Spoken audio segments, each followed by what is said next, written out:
One of the first things we do in prepping a parking lot for seal coating is we put a piece of masking tape right where the stripe begins. That way it's very, very easy for us to relocate the existing stripe.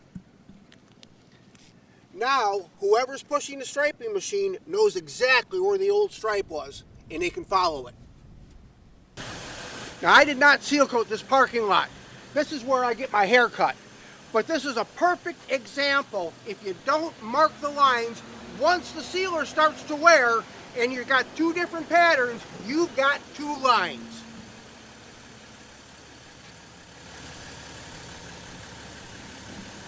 It's important that we put a chalk line on every stripe. Over time, the pavement will buckle and move, and if you don't stripe it, if you just try to stripe along the old line, you're going to get a crooked stripe.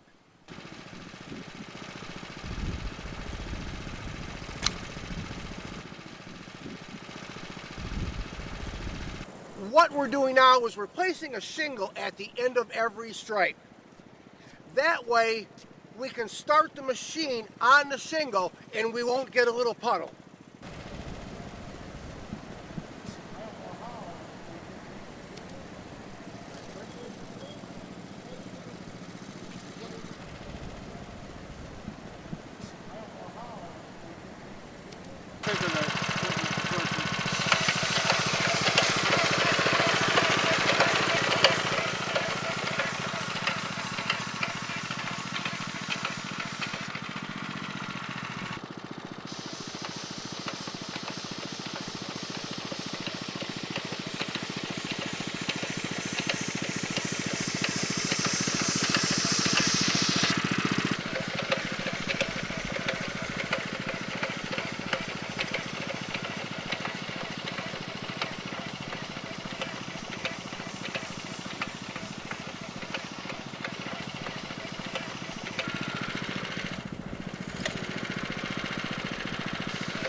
Now you can see when we take the shingle off, we've got a nice, straight, square line.